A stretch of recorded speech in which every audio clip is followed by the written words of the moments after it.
So let's get started. Welcome to today's webinar, Ask the Experts. Some quick housekeeping. Please submit questions in the question area of your Zoom application. We will be answering them as they are on topic or at the end. So we were all asked questions, what our biggest challenges or questions that we would like answered. We took the most frequent asked questions, compiled those, and we'd like to answer them for you today. So let's start by talking about who is Sedara and what do we do? So this we call our 4 quadrants. Our first quadrant here is Security Operations Center. We've been a SOC provider for 10 years now. We started out as a SOC provider with all US-based employees in the United States and all citizens. We provide managed SIM or XDR MDR. MDR for endpoint, which MDR is managed detection and response or extended detection and response. Managed endpoint or MDR for endpoint, also known as EDR, endpoint detection and response. And also managed IDS or NDR, also known as MDR or managed detection and response for network, as well as continuous vulnerability management. Our other quadrant or second quadrant we call vCISO or virtual CISO. Works a lot like a fractional CISO program. Maybe you don't have a CISO, or maybe you are a CISO and you're overwhelmed. We can act as the assistant, but really what it comes down to is we're going to create, develop, and help run your cybersecurity program and potentially meet the compliance requirement for a named CISO. Move on to our third quadrant, which is pen testing and assessments, providing gap and risk assessments, as well as penetration testing. And we do refer to our penetration test as a full red team engagement, as well as a 1.5 pen test, as we include retesting. And our last quadrant, virtual security engineer, which would include incident response and remediation assistance. Maybe you need some extra hands or help to deal with everything. So that is Sedara, our 4 quadrants. And we will move on to introducing our panel. Firstly, I'd like to introduce Derek, our CEO and co-founder. Derek comes from a background as a Department of Defense contractor specializing in cybersecurity and cybersecurity implementation. Having a consultative background, Derek has been engaged with supporting organizations of all sizes in every vertical. He understands the complexity and compliance and can relate how cybersecurity integrates with organizations at all levels. Dilip Singh, VP of Cyber Operations at Sedara. Dilip is responsible for all aspects of creating, implementing, and delivering cyber programs at Sedara. Programs include vCISO, Red Team, Security Engineering. He also represents Sedara in key forums focused on cybersecurity risk, budget, and GRC. And lastly, but definitely not least, Courtney Bell. Courtney comes from a diverse background and has been involved in the industry for over 10 years. Most recently, Courtney has completed a Master's of Science in Information Security from SANS Technology Institute with a specialization in digital forensics. Holding an impressive list of certifications, Courtney brings a behavioral understanding approach to cybersecurity philosophy. Thank you, panel members, and we are going to move on to our first question. First question, how can we ensure vendors protect our sensitive data outside of a signed legal agreement? Dilip, this one sounds right up your alley. Yeah, thanks, Randy. Really happy to be here today, and thank everybody for showing up. So yeah, vendors, right? I always get asked, what a vendor is to the company and stuff like that. So first thing, why do we care about vendors, and why do we want to go just past a contract, just past a statement of work? First thing is you actually own the risk, right? It is your data. You are entrusting a vendor with your data, with your information. Supply chain attacks of where most attacks are happening at this point. If you don't manage your vendor, your sensitive data, beyond just what they say on paper, you're just trusting them from that like that. So you actually have to go through and assess your vendors. Cybersecurity from vendors is now operational risk. Can you actually run your business without your vendors. If your vendor no longer was there, could you run your business? So you have to actually have operational risks to your vendors as well. One of the other major reasons why we want to protect sensitive and how we do that, obviously with assessments, is main reason is the perimeter's gone. We don't have vendors on the outside and ancillary to our environment. We have them in our environment, cloud version. There are actually maybe domain admins within your own environment set. So here's how you assess a vendor at a very high level. There's a vendor that has a product or a supply. They're a product, let's go Apple or Dell, like that. You want to make sure that the product is legitimate, that it's not malicious in any form or fashion. Then there's the actual product sale, the actual person who's selling it to you, maybe a third-party vendor, maybe a reseller. You want to make sure that they're there to support you after you. So the product sale. So what comes with that sale? Can you actually license that after you're gone? When you're ready to renew, are they still there? So you want to pick a vendor, not just a product. You want to pick somebody who's actually selling it to you in a proper way. That. So you break it down to those two things. This is actually from MITRE. MITRE's now come up with a supply chain risk environment similar to this, but a little more operational. And then you have another component is who's actually doing the work with that product that you have. So that service, right? When you're there, is your managed service going to be there? Are they going to help you actually when there's a problem? Are they going to mediate? Is there going to be an actual response to what you do? So don't just buy a product. A vendor is not just a product. A vendor is these three components. So really important to look at it that way. Recognize that the perimeter is gone. Recognize that this is operational now. This is not something that you can worry about later. And ultimately, from a compliance level and a risk level, you own that data. You will be the one who has to report the data if you lose it, regardless of your supply chain origins like that. So yeah, really important thing to do. Yeah, I think what maybe a couple other pieces to add there, regarding this, that as Del mentioned, vendors come in a lot of different forms, right? And sometimes it's SaaS products as a vendor, right? Where we're leveraging, you may be a web-based product and we're giving them portions of our data to make the product work properly, right? So we're entrusting that they're protecting that data to the fullest extent possible, right? That they're doing best practices. So, MITRE, will give you a framework for assessing the vendor and partners and SaaS providers in terms of how are they, treating this data. But it still becomes up to you to actually make sure that this isn't just a checkbox process, right? You have to be making sure you're asking for their SOC 2 reports or their internal validations or their red team or pen testing assessments, right? They might not give you the entire report, but you should at least expect some sort of digest of what was found, how are they mediating that, and what's their plan of action to actually make sure that they're following through on these remediation items. It's a very important factor, and that's really the types of things that go above and beyond just a services contract or agreement. It is actually validating what your vendors are telling you. I think the other one, especially when you're talking about vendors that are more involved in an internal process, right? Physical security vendors, HVAC vendors, things of that nature. It's very, very important that you're defining the risk, right? If you have an HVAC vendor, very, very common where they're putting a device on your network, maybe to monitor your heating and cooling systems or your door lock systems, that they're owning the risk for that it's clearly defined on who's patching that system, who's doing antivirus on that system. Is it your system or is it the vendor system? And if it's the vendor system, make sure you're putting proper controls around that to segment it from your network. And then monitoring your own environment to make sure that that's operating properly, right? If you have to give it a service account, are they following proper service account processes, or does it look like they're just reusing a password across 35 different customers?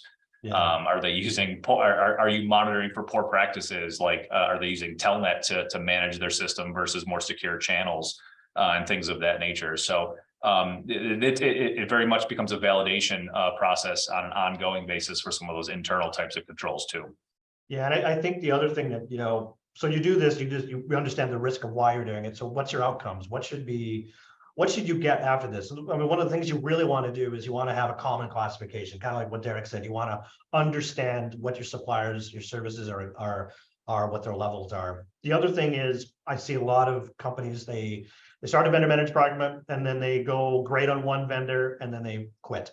So you want to be consistent. You want to make sure that you have a consistency against your vendors. So when you are vetting your vendors for cybersecurity or even other things, it's consistently based against those. They're data-driven decisions, right? You want to make sure that they're repeatable. You're not going to spend 100 hours on one vendor and then next spend 1 hour or anything like that. So create a consistent way of doing this. It has to be cost effective too, right? You can't actually do this and spend more money on the assessment than what the vendor is actually providing you for it as well. So make sure there's a pathway for broader adoption as well. So I think maybe one last point there as well that Delt mentioned understanding at the beginning, understanding the importance of the vendor. Can you operate if this vendor doesn't exist anymore? And if the answer is no, but you don't have a path to get away from that vendor or understand how you can diversify that risk, it really gets into your own internal business continuity plans, right? And planning for, if we can't change this, how do we move forward if something happens to this vendor? Either they suffer some sort of event that allows them to not be there any longer. What are you going to do about it? And that's a very internal BCP type process and discussion that can be had. Agreed. Awesome. Well, thank you, Dilip. Thank you, Derek. And folks, I neglected to state, if you have a question about what we're talking about or a question you would like to submit, please feel free to do that. And we will respond either during the slide if it's applicable or at the end. Thank you. And next question, what is the best way to secure domain admins? Well, Courtney, I think this one has you written all over it. Sure. So, yeah, this is a big question.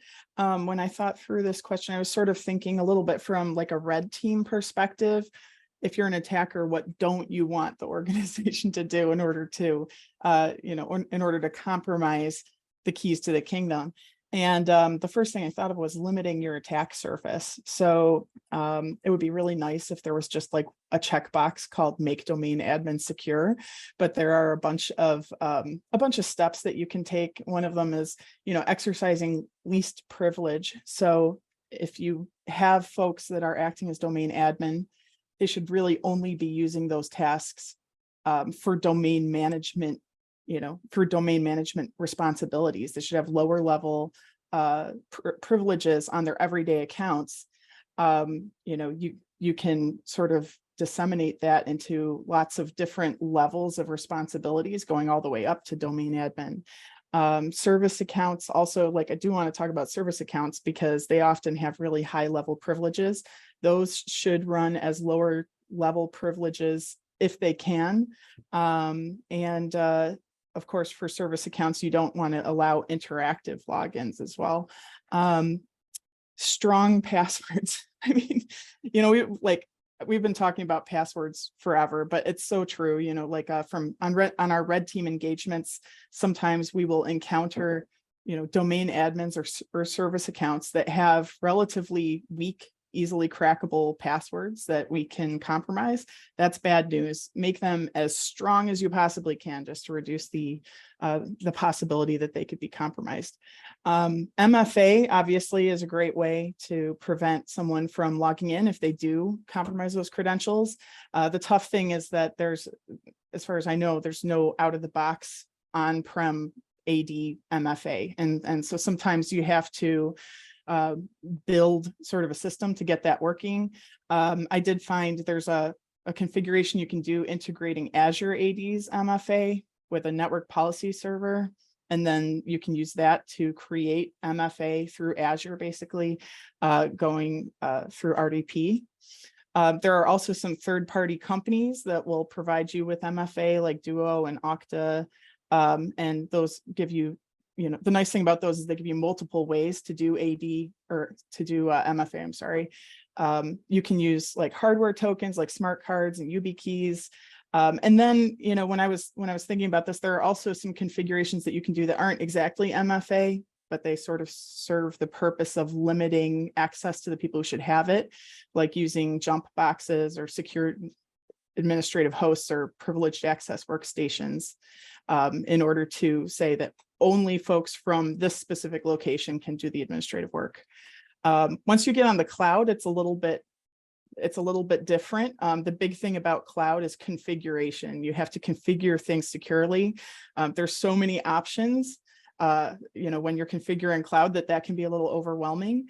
I found an article that was actually just published 5 days ago called Governing Azure Active Directory Service Accounts. And it had a really great step-by-step checklist of things you can do to secure those service accounts.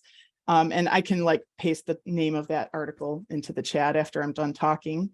And I would be remiss if I didn't mention, if these accounts are compromised, you got to log them and you have to alert on them. At minimum, you should be alerting when new administrative accounts are created, but you can alert, all the way down to individual logins, although that would create a lot of noise. It's worth mentioning that it's wonderful to have some kind of XDR, MDR, SOC monitoring so that you're monitoring that stuff 24/7 and can get alerted on it immediately to limit any damage that's done. So that's my thoughts on it.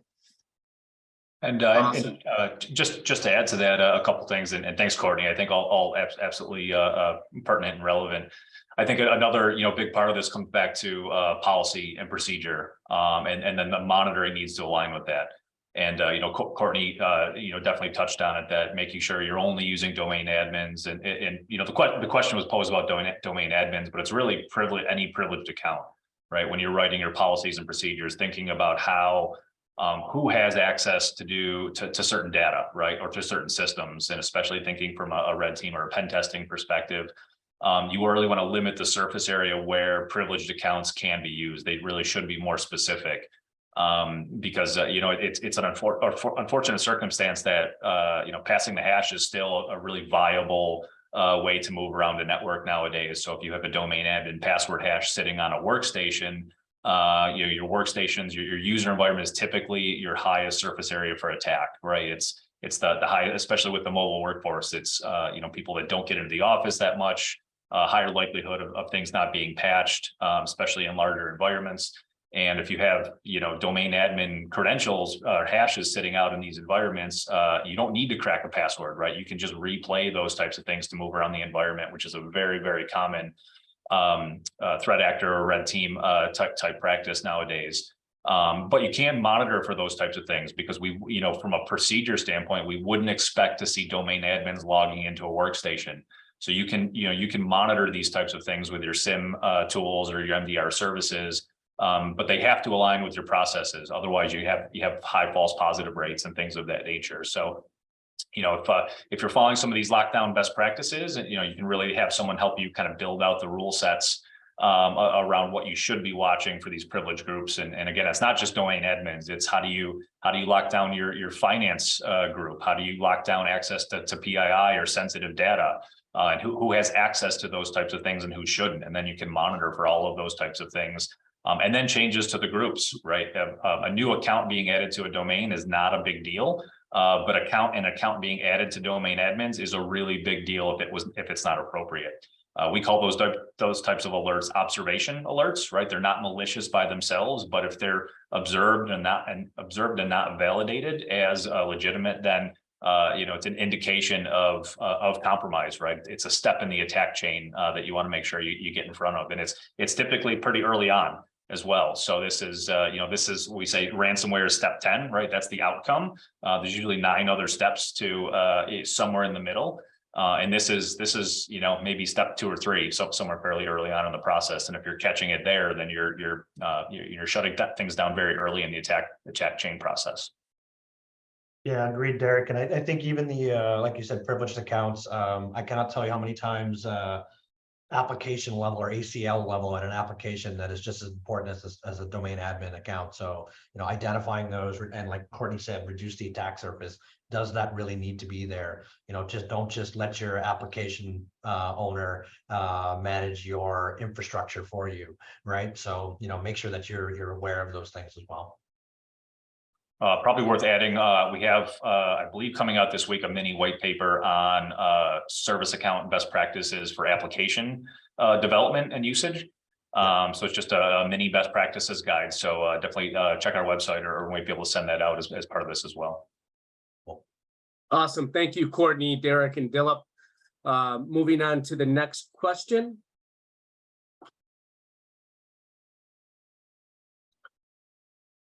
With a successful collaboration between red and blue teams and a purple team exercise, how does the team's combined efforts enhance an organization's overall cybersecurity posture? Yeah, good question, Randy. I think the key is they're successful. We see a lot of teams, red teams don't talk to the blue teams and the blue teams don't talk to the red teams. So just step back a little bit. Red team is offensive.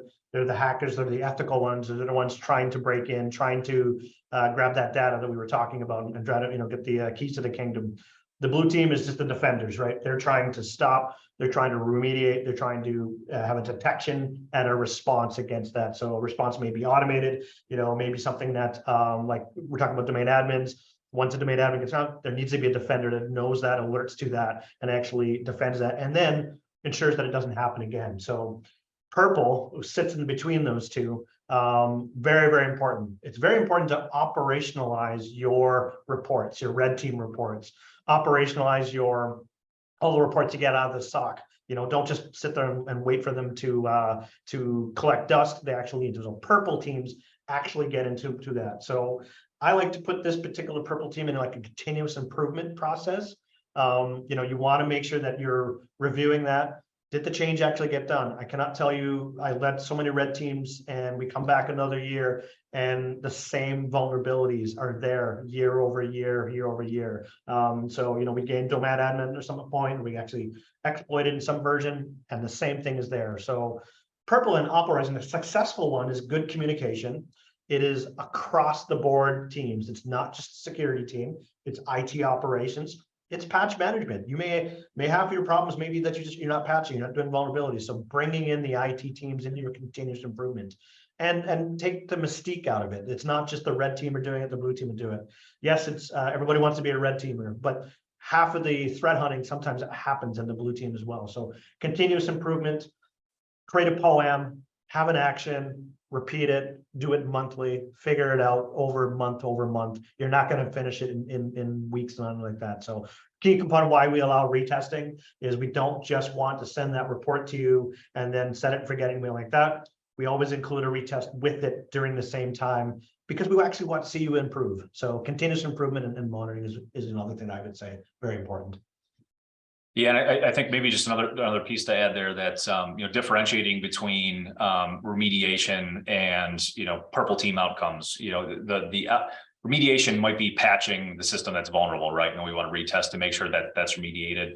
But sometimes retesting is about testing the defense mechanisms, right? The detection mechanisms to say, especially when you're talking about compensating controls, maybe you have things that just fundamentally cannot be patched or fixed or changed in the environment, which is not uncommon, but then you have to have some sort of compensation to understand exactly how do you monitor for that? How do you detect if it's being exploited? And a lot of times that ends up being, all right, well, let's put this detection in our SIM tool or our EDR tool, looking for this behavior or these activities to make sure that we're catching this stuff as early on as possible, even if we can't completely prevent it from one way or another. And that's, I think that's often a big misconception about the follow-on from purple teams is really taking that all the way through to enhancing or continuously improving your detection mechanisms. Yeah, no, absolutely. Well said. Awesome. Thank you. All right, next question. Why is it crucial to go beyond technology and consider other aspects when developing a comprehensive cybersecurity strategy? Well, this sounds like all three of you could handle this well, but let's start with Derek. Sure, thanks. So, this is an interesting concept and really kind of goes back to some of the things that we've kind of been repeating with some of the other questions here, which is, process and procedure and adoption is such a huge part of security. People are a really big factor when you talk about security programs. It just can't be about putting the next tool in. Because at some point, resources are limited, whether it's dollars for tools or it's people, it's time, it's the ability to work with some of these things. So, one of the things that we say is it's 90% process and configuration and only 10% tool. We'd much rather see somebody take not maybe to call it not best of breed tool, but rather take something that they know really well and they can put the resources behind it, and take that as far as they possibly can before they start to hit limitations. And then decide where consciously where your gaps are from a security monitoring or a strategy standpoint. I think all too often people just look to the next product to fix a gap when it really should be a process related remediation or a procedure related remediation that can be done with existing tool sets.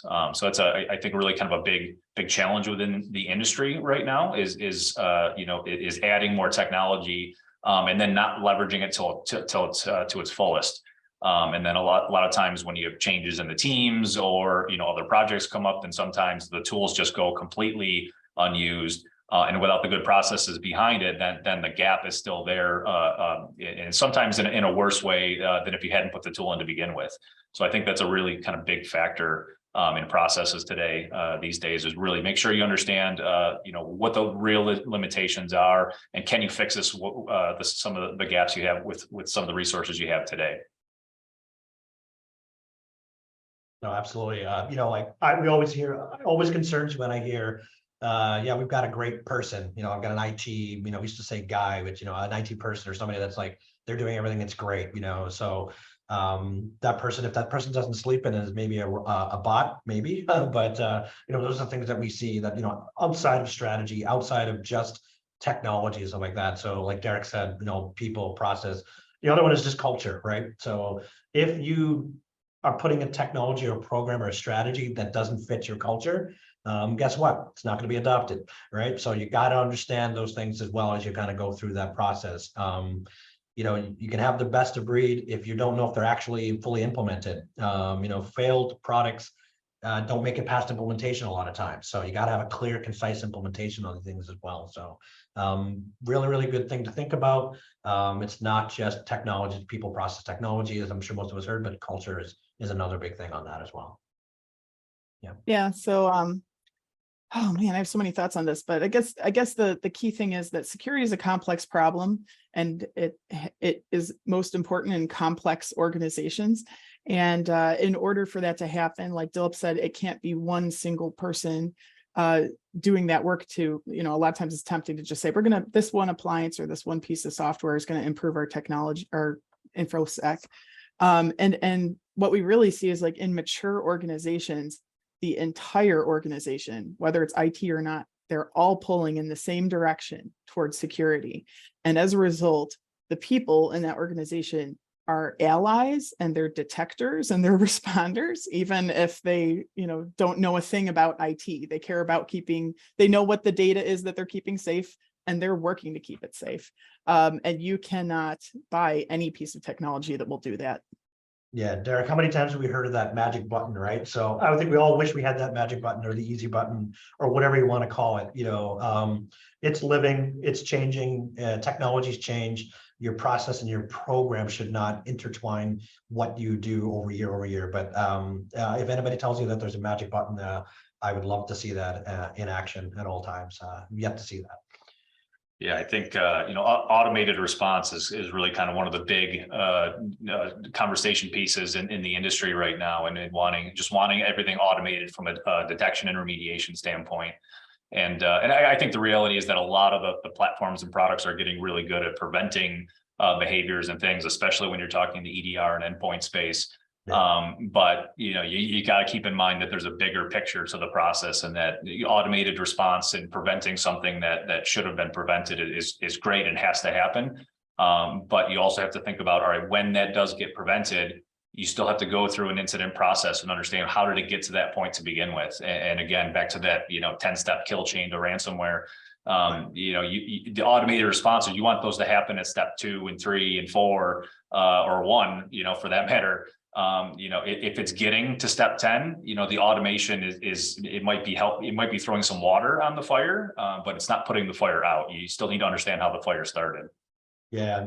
Courtney, how many times, a red team will go through a, whitelist their own URL, right in the advanced endpoint or something like that. So you may have a great product, but if you didn't have a process to maybe the service account against that was the wrong account or wasn't protected or something like that, So, the bad actor just goes in and actually just whitelists their own thing right in the technology. So it's not just a technology. Technology is great. We all love technology. We can all talk about technology, but there's so many more things that you have to think about when you go through this process. Well, that was awesome. Thank you. Yeah. We'll move on to the next question. What do I do with all the great reports I get from the SOC? And what are my next steps? Derek, I think this one has your name written on it.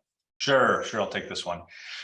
So this, as Randy mentioned, we run a SOC here. I'm sure there's folks on the webinar that have either their own internal SOC or other third parties. Reports out of the SOC should be a very common thing. A lot of times we offer basically a standard package of what we recommend for reports, but oftentimes this should be a fairly flexible, kind of set of reports and data that you can expect to get out of the SOC.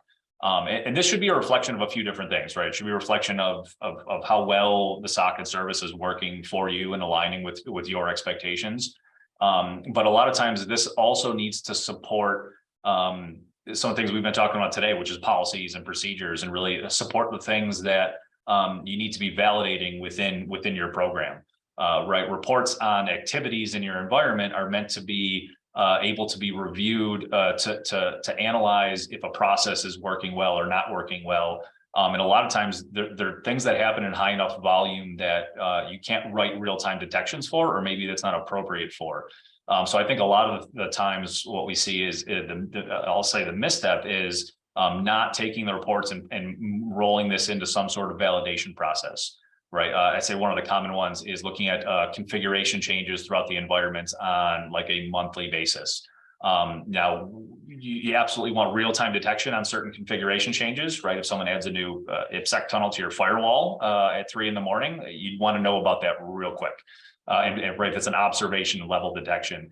But changes to your switches and to your wireless infrastructure during the day, a lot of times those types of things happen in too high a volume. You can't detect and validate all of those in real time. So you want to take something like the report for those types of things and validate that against your change control process, right? Do you have a change control for every single configuration change throughout your environment in the last 30 days?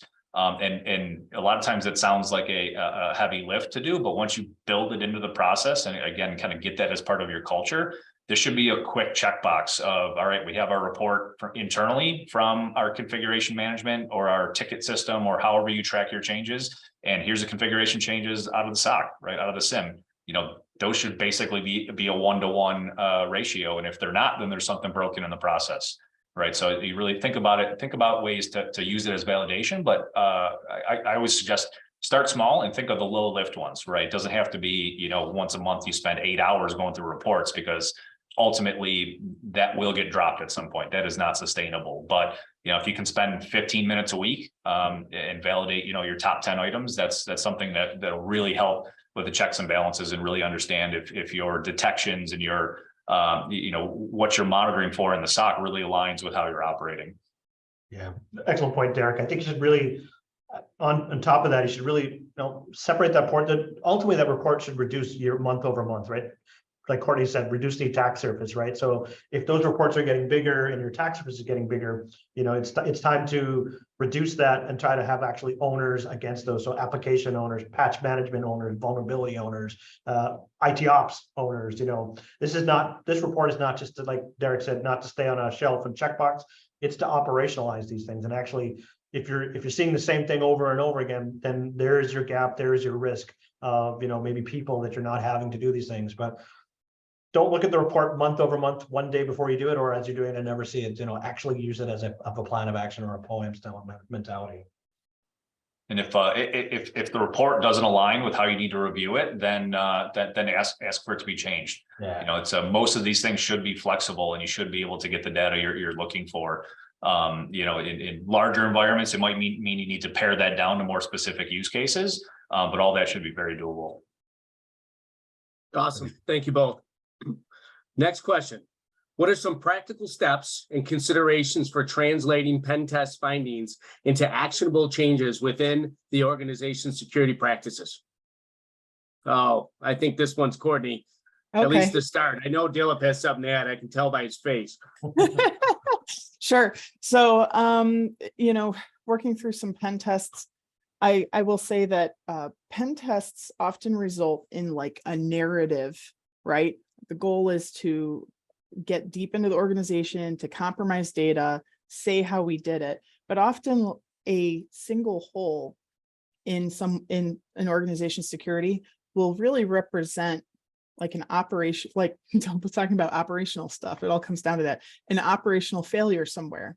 So maybe there was a vulnerable piece of software, but the root cause of the vulnerable software is that there isn't a patching system in place across the organization, or that maybe change management is lacking and someone didn't even know that this application existed, and so we try to identify that stuff if we can in a pen test report. If we see trends toward a problem like that, we may mention in a report, but often we don't have the sort of the internal expertise into the organization's IT to be able to see where those procedures might be lacking.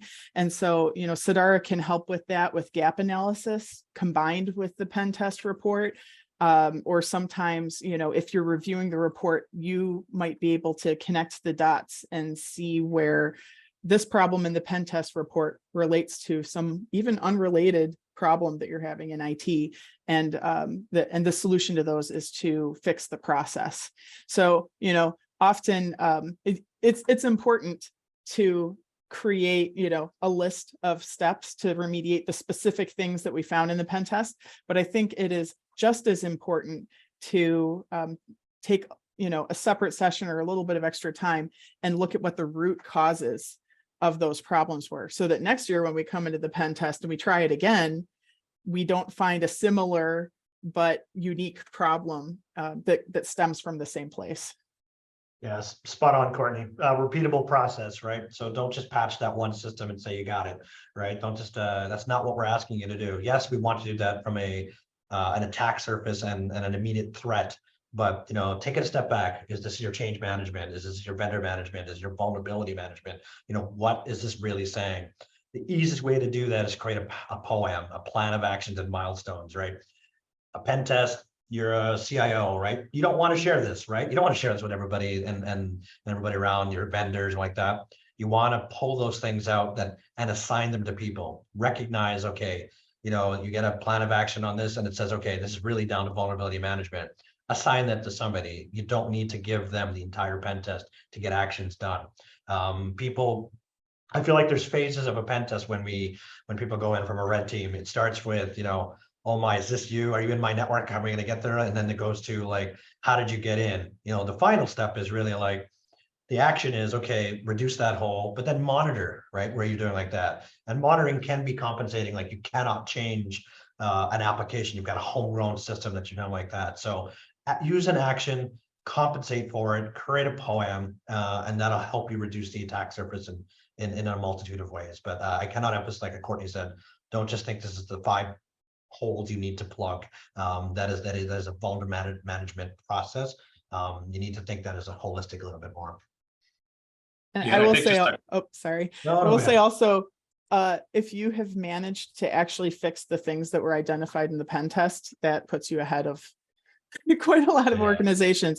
A lot of organizations find it hard to even, Dilip said, sometimes we will come back for a second pen test a year later and find that the same problems have not been remediated.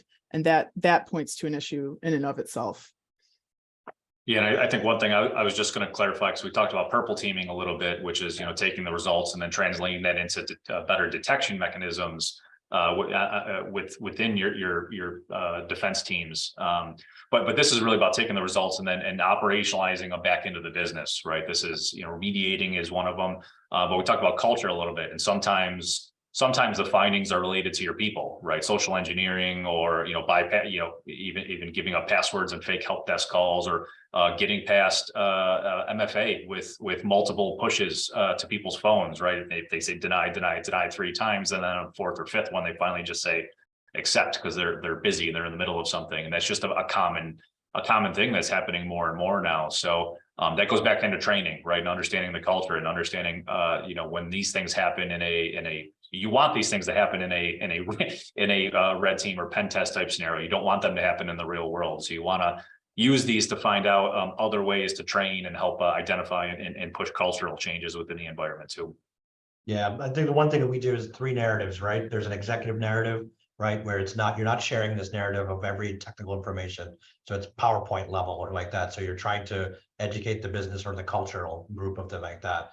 Then it's the report, that is definitely something that, the technical people want. And then it's like that POAM of where I'm like, okay, now what do I do after I've got that? So very important to have knowing your audience and have 3 different types of actionable things, depending on who you're talking to and who your sponsors are in this process.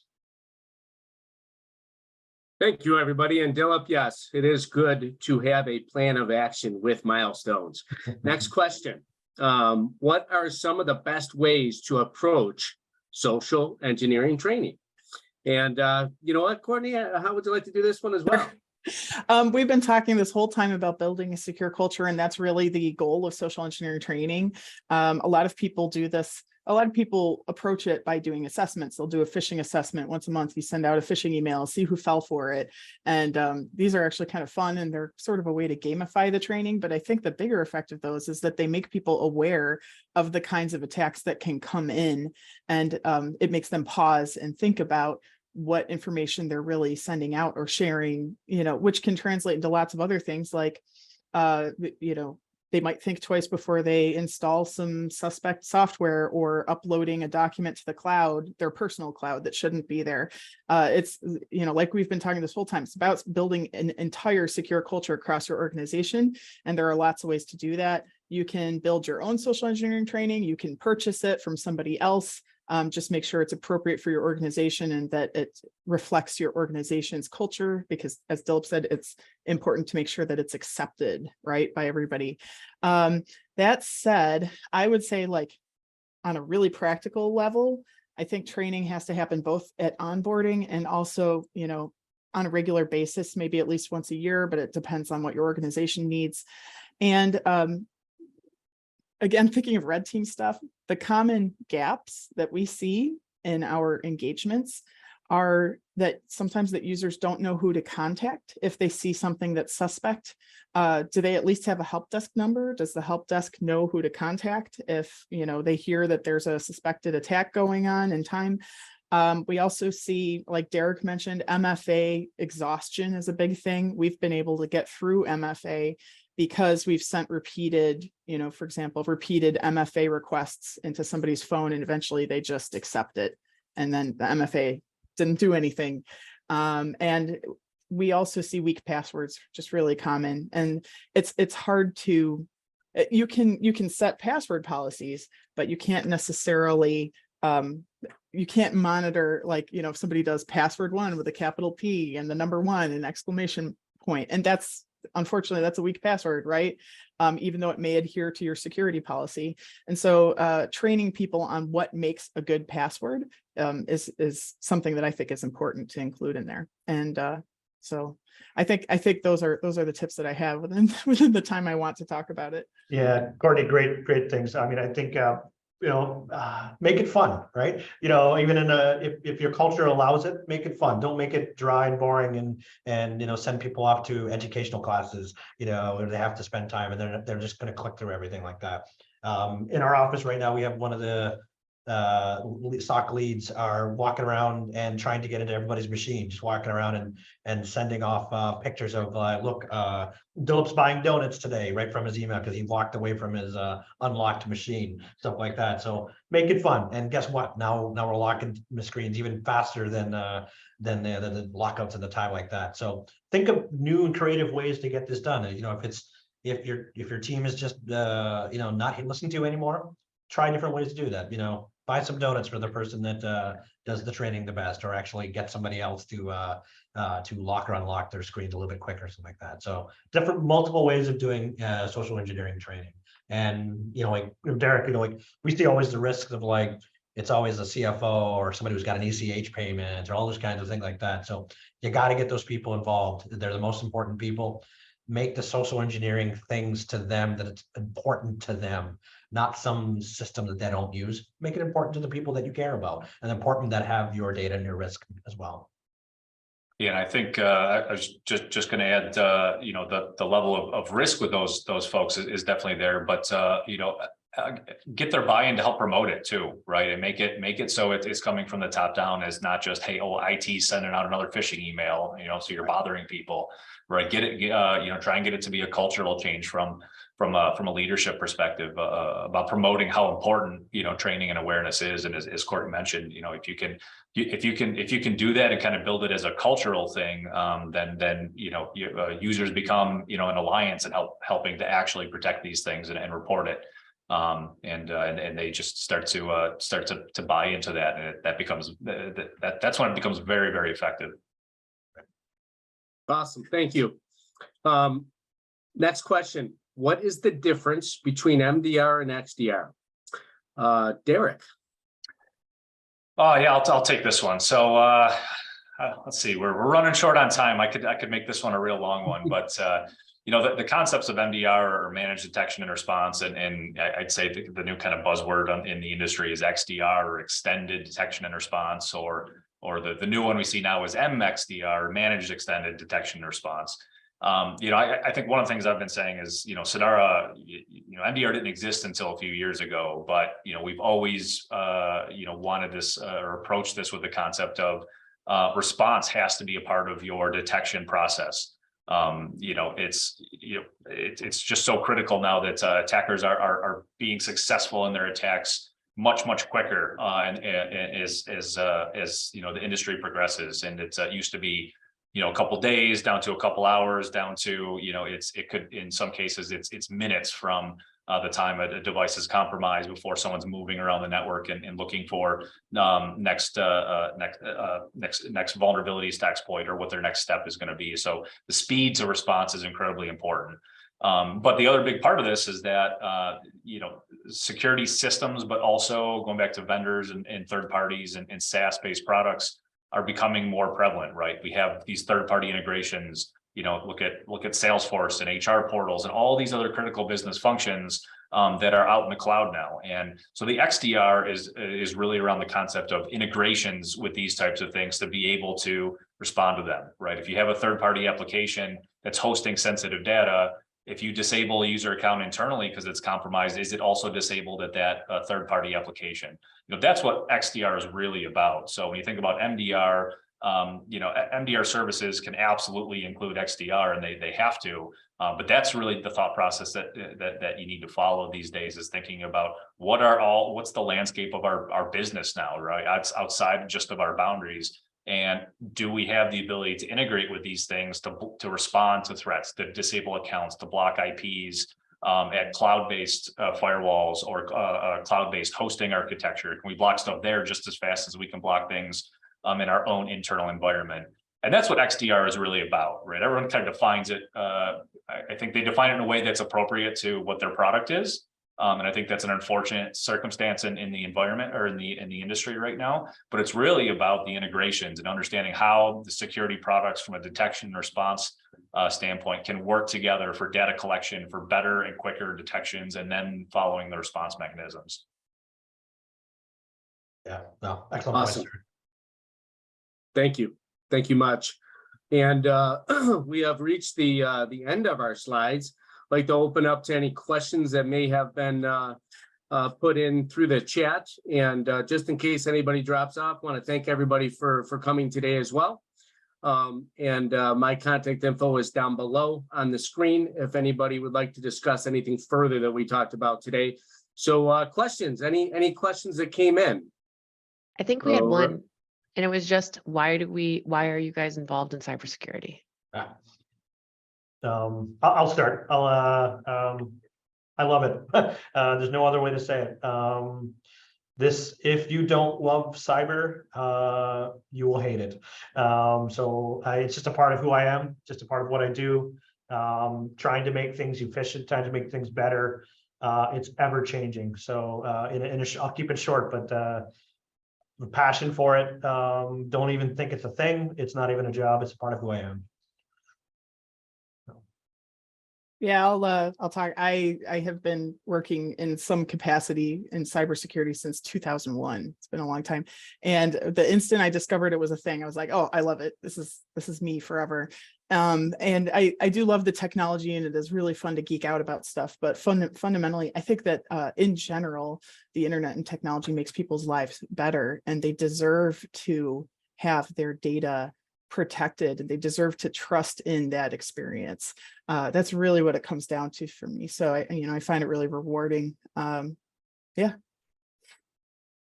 I definitely agree with both of those. I've been doing this for the better part of 15 years as well, and it's the industry always changes, and I always really try and take that the stance on we're still working hard to implement things that we knew were best practices from a long time ago, regardless of what the new tools and technologies in the industry are. So I think the personal aspect of it and the process, and really being able to affect change in process is very, very rewarding to me, I think. So Thanks for that question, by the way.